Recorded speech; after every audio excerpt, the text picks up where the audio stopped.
सहनाववतु सहनौ भुनक्तु सह वीर्यं करवावहै तेजस्विनावधीतमस्तु मा विद्विषावहै। ओम शांति शांति शांति। वैदिक जीवन पद्धति की इस कक्षा में आप सभी श्रोताओं का, दर्शकों का हार्दिक स्वागत है, अभिनंदन है। बहुत ही उत्तमता के साथ हम आगे बढ़ रहे हैं। दिव्यता और भव्यता का आधान कराने वाला यह वेद ज्ञान हमारे जीवन में बहुत ही सुंदरता से परिष्कार करने वाला यह ज्ञान है। अतः इस संसार को जो बनाने वाला है, इसका जो नियमन करने वाला है, उस परम पिता परमेश्वर का, उस जगदीश्वर का, उस प्राणों के प्राण का, उस प्रकाशक जो संसार में हमको ये सूर्य चंद्र आदि हमको प्राप्त है, उन प्रकाशकों का भी जो प्रकाशक है वह परम प्रकाशक परम पिता परमेश्वर, हम उसका गुणगान करें, उसका ध्यान करें, जिससे हमारा हर प्रकार से परिष्कार हो सके। अतः यहाँ पर हम ऋग्वेद के प्रथम मंडल का स्वाध्याय कर रहे हैं। 164वें सूक्त का स्वाध्याय है और आज हम उस संदर्भ में 43वें मंत्र का स्वाध्याय करेंगे। इस वेद मंत्र को मैं पहले लिख देता हूँ, फिर आपके बीच में इसकी चर्चा करूँगा। वेद मंत्र बहुत ही सारगर्भित मंत्र है। यहाँ पर ओम शकमयम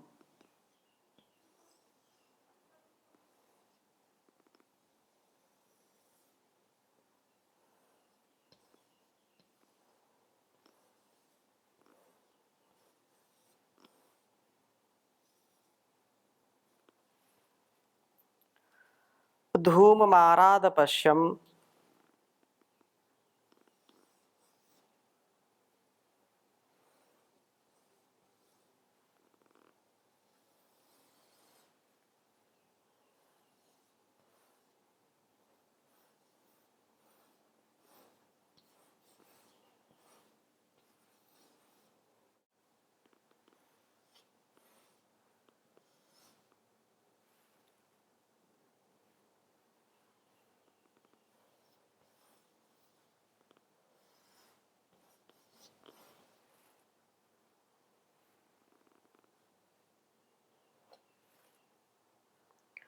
विषुवता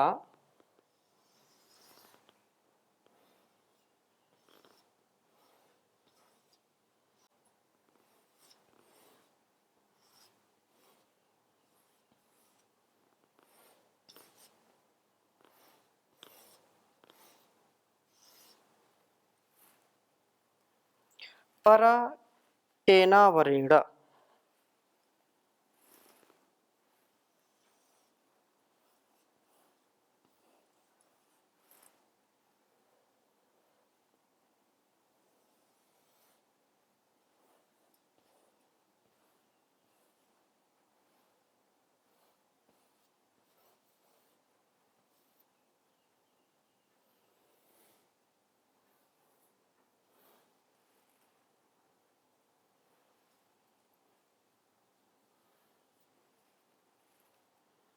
कुक्षाणम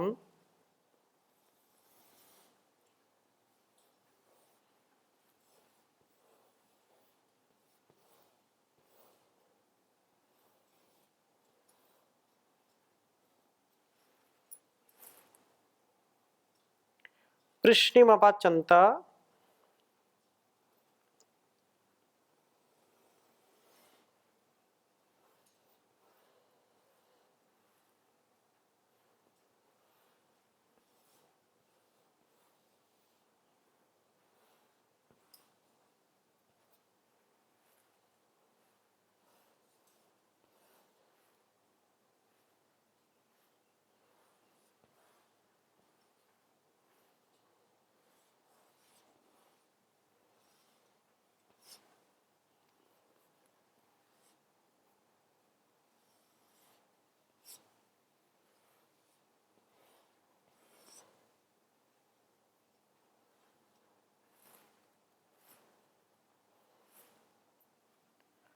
वीरास्तानि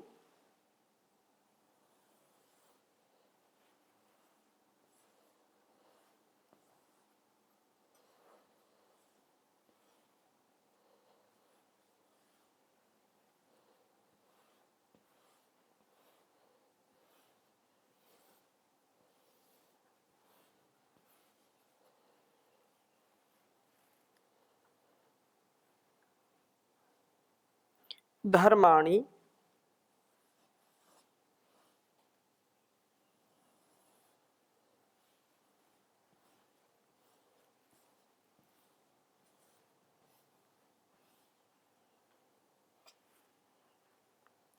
प्रथमान्यासन।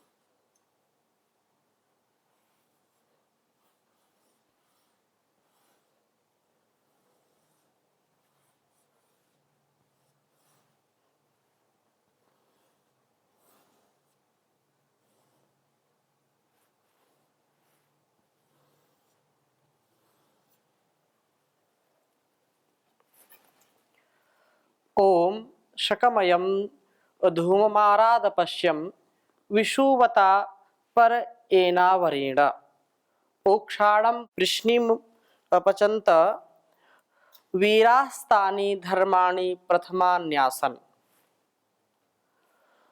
ओम शकमयं धूमामारादपश्यम विषुवता पर एनावरेण ओक्षाणं कृष्णिमपचंत वीरास्तानि धर्माणि प्रथमान्यासन। ओम शकमयं धूममारादपश्यम विषुवता पर एनावरेण ओक्षाणं कृष्णिमपचंतं वीरास्तानि धर्माणि प्रथमान्यासन। बहुत ही सुंदर चर्चा है। कहा कि शकमयम जो शक्रिन्मयम शुष्क गोमय संभूतम, उपलों से उठे हुए धूमम धुएं को, जो आरात नाति दूरे कुछ ही दूर पर निकट ही जो उपलों से धूम्र निकलता है, धुआं निकलता है, और वो ज्यादा दूर नहीं, कुछ ही दूर पर। अपश्यम मैंने देखा उसे, एना इसे विषुवता व्याप्ति वाले चारों ओर फैले हुए अवरेण समीप ही जो विद्यमान धुएं से परहा परस्तात। कहा कि परस्तात तत्कारण भूतम अग्निम, दूर अर्थात आंखों से ओझल अग्नि को मैंने जाना है। संसार में प्रकृति जो अपना विस्तार करके रखती है, प्राकृतिक जो पदार्थ हैं वो हमारी आंखों के सामने हैं। अपरा विद्या विज्ञान के अध्ययन से हम उन पदार्थों की महिमा को स्पष्ट रूप से देख पाते हैं, देखते हैं, जानते हैं, समझते हैं। और उसी प्रकार रचयिता के विषय में जिज्ञासा उत्पन्न कर देती हैं। जो भी वस्तुएं हैं, जो पदार्थ हैं इस संसार के, वो इतने आकर्षक और इतने रहस्य से परिपूर्ण, इतने अद्भुत पदार्थ, अद्भुत वनस्पतियां, अद्भुत ये संसार जो उस परमात्मा के द्वारा बनाया गया है। जो कोई भी यह कहे कि परमात्मा है या नहीं है, इसकी क्या गारंटी है? कोई बताए हमको, कोई दिखाए हमको, हम तो नहीं मानते। अनेक प्रकार की चर्चाएं लोग करते हैं कि किसने ईश्वर को देखा। आज तक तो कोई नहीं बताया कि मैंने देखा। तो उस संदर्भ में वेद का यह संकेत बहुत ही सुंदर संकेत है। उदाहरण के साथ प्रस्तुत किया हुआ है कि शकम अयम धूमम आराध पश्चिम, जो ज्यादा दूर नहीं है धूम, पास में निकट में ही हमको दिखाई पड़ रहा, अथवा यदि दूर भी कहीं धूम्र हमको दिखाई पड़ता है, धुआं कहीं दिखाई पड़ता है, तो हम उस धुएं को देख करके क्या दृढ़ निश्चय कर लेते हैं कि वहां पर कोई अग्नि जल रही है। बिना अग्नि के वहां पर धुआं नहीं हो सकता है। धुआं हो रहा है तो अग्नि जरूर होगी। हम ऐसा मन में विश्वास करते, दृढ़ करते हैं, अनुमान करते हैं, और अनुमान झूठा अनुमान नहीं करते, असत्य अनुमान नहीं करते, सत्य अनुमान करते हैं। तो कहा है कि यह जो परमात्मा का ये विशाल जो प्रांगण है, परमात्मा के द्वारा जो निर्मित यहाँ की वनस्पतियां और जड़ चेतन जो कुछ भी दृष्टिगोचर हो रहे हैं, तो वह भी उस रचयिता के विषय में एक जिज्ञासा उत्पन्न करते हैं। और जैसे धुएं से अग्नि का ज्ञान होता है, उसी प्रकार से रचना को देख करके रचयिता का भी ज्ञान हमको हो जाना चाहिए। प्रभु का दर्शन परिपक्व बुद्धि वाला ही कर पाता है, जिसके अंदर अपरिपक्वता है, जो अल्पज्य है, जिसके अंदर विवेक नहीं है, वो कैसे उस परमात्मा को जान सकता है, समझ सकता है, क्योंकि इतना सूक्ष्म वह है और इतना महान है कि उस महान भगवान का हम जो अल्पज्य इंसान है, कैसे उसका पूरा अनुमान कर सकते हैं, कैसे उसको प्राप्त कर सकते हैं। यह बिना तन मन की साधना के नहीं पाया जा सकता है। और कहा है कि प्रभु का दर्शन परिपक्व बुद्धि वाला कर पाता है। प्रभु इस महान ब्रह्मांड के शकट के खींचने वाले बड़े अनडवान हैं। जीव छोटी सी गृहस्थी की गाड़ी को खींचने के कारण छोटा उक्षा है। इस प्रश्निम उक्षाणम, छोटे बैल को वीराह व्याप्त विद्या ज्ञान शूर आचार्य अपचंता ज्ञान के द्वारा परिपक्व बुद्धि वाला बनाते हैं। इस छोटे उक्षा का परिपाक ही अबोध बालक को सुबोध बनाना ही प्रथमानी धर्माणी मुख्य कर्तव्य आसन थे। वस्तुतः माता पिता आचार्य का सबसे महान कर्तव्य यही है कि वे अपने बालकों को विज्ञान की शिक्षा से सुशिक्षित करें, दीक्षित करें। वेद मंत्र का भाव यदि हम समझना चाहते हैं तो बहुत ही सरल और बहुत ही सहज भाव में ऐसा समझें कि इस कार्य के जो कारण को खोजें, अपरा विद्या और परा विद्या की ओर चलें, तो परिपक्व बुद्धि होकर के प्रभु के दर्शन करने में समर्थ होंगे। जैसे उदाहरण दिया है कि बिना अग्नि के हम धुआं नहीं देख सकते हैं, तो बिना रचनाकार के, बिना उस कलाकार के हम ये जो इतनी सुंदर कलाएं हमको चारों ओर दृष्टिगोचर होती हैं, वो कैसे कौन बना सकता है। बिना बनाए तो ये हो नहीं सकता है, बिना चलाए तो चल नहीं सकता संसार। तो इसका कोई चलाने वाला है, इसका कोई बनाने वाला है, यह हमारे अंदर दृढ़ विश्वास जरूर होना चाहिए। इस दृढ़ विश्वास से ही हमारे सारे कार्य सिद्ध होंगे।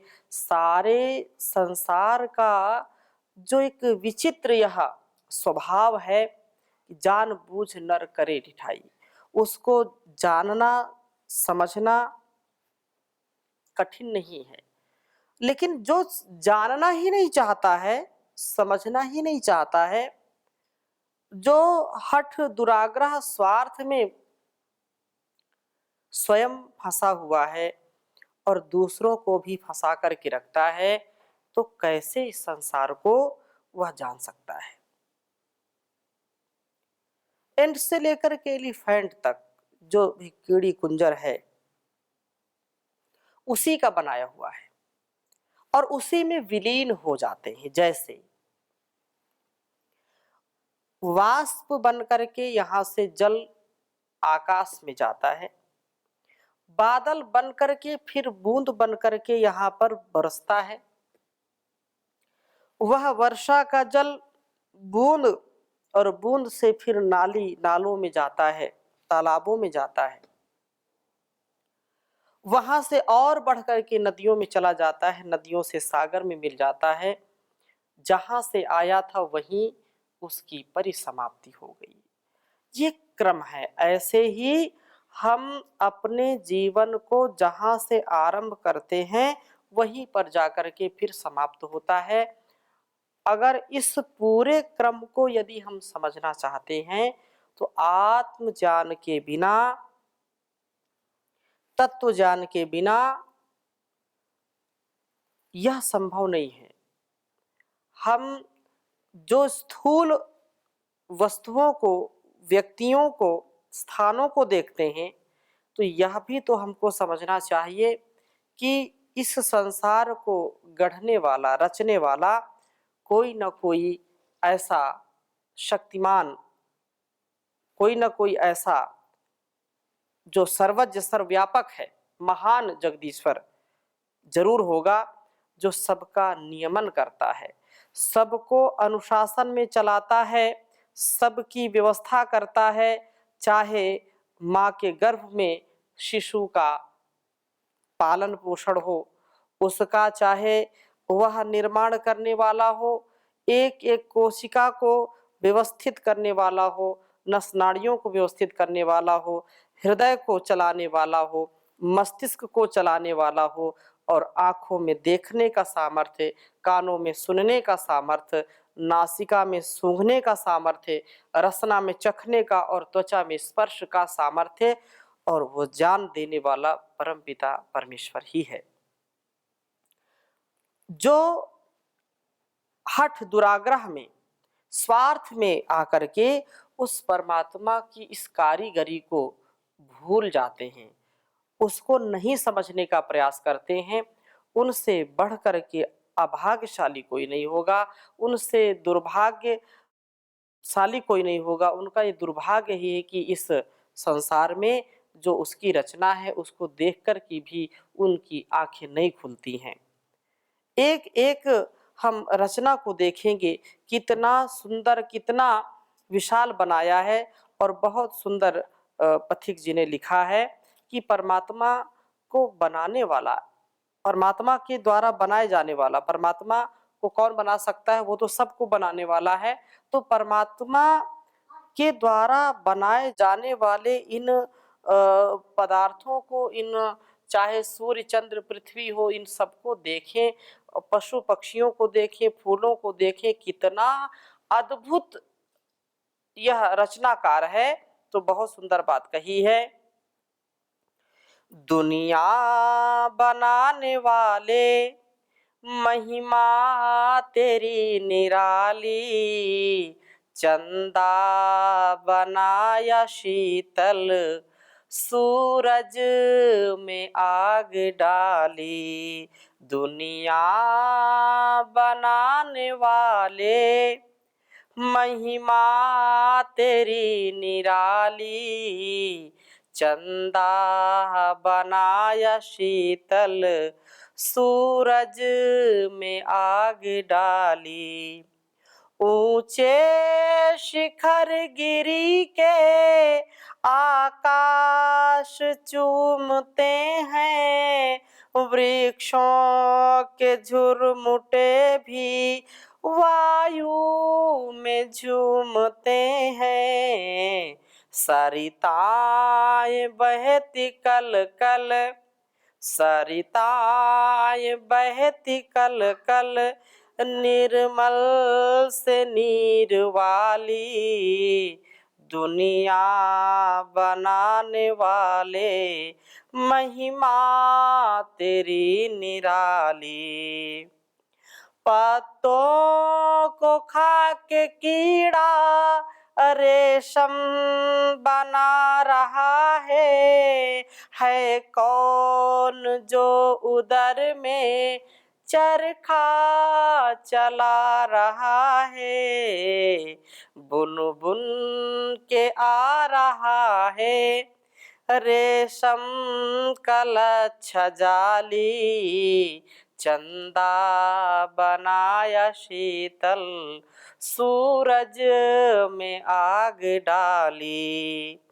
फूलों का जूस के रस कैसा मधु बनाए, मधुमक्खी में भी तूने क्या यंत्र है लगाए।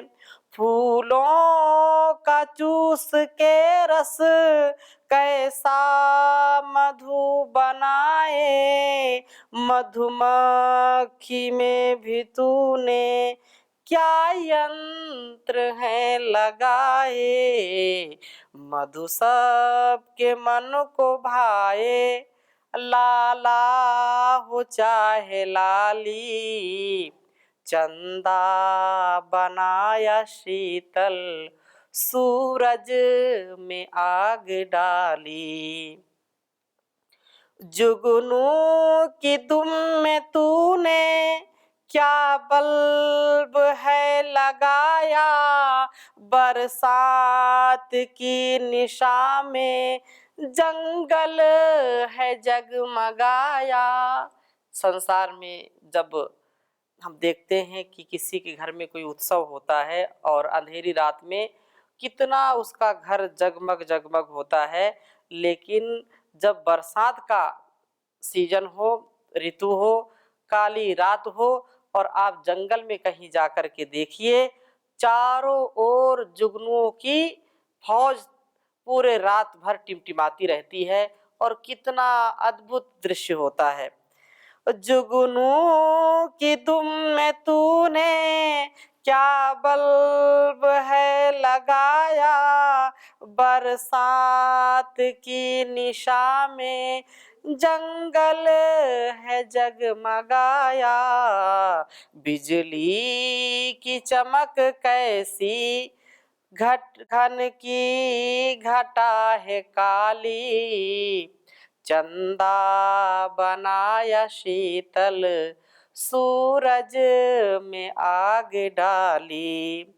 बरसात के दिनों में लैंटर टपकते देखा, बये के घोंसले में पाई न जल की रेखा। छोटा सा पक्षी, बया पक्षी होता है।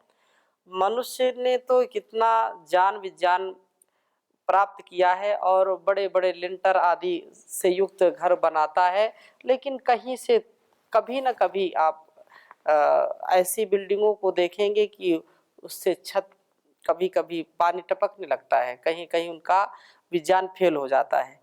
परंतु छोटा सा पक्षी, न कहीं कोई शिक्षा उसने प्राप्त की, न कोई ट्रेनिंग प्राप्त की, और बये के घोंसले में एक बूंद भी पानी नहीं जाता। कैसा अद्भुत उसको सामर्थ्य मिला है परमात्मा से। बरसात के दिनों में लेंटर टपकते देखा, बये के घोंसले में पाई न जल की रेखा। क्या तकनीकी सिखाई तूने जग के वाली, चंदा बनाया शीतल, सूरज में आग डाली। मोरों के पंख देखो क्या विचित्र चित्रकारी, कोयल बनाई काली, आवाज प्यारी प्यारी। पंछी चकोर के क्या आँखों में कशिश डाली, चंदा बनाया शीतल, सूरज में आग डाली। बच्चे किसी के दर्जन टुकड़ों के भी हैं लाले, संतान बिन किसी के घर में लगे हैं ताले। जीवों के कर्म फल की तेरे हाथ है ताली, चंदा बनाया शीतल, सूरज में आग डाली। माता पिता विधाता, बंधु सखा व भ्राता, महिमा कपथिक तेरी, किसी को न भेद पाता। तेरे दर पे आए दाता लेके झोली खाली, चंदा बनाया शीतल, सूरज में आग डाली। ओम शांति शांति शांति।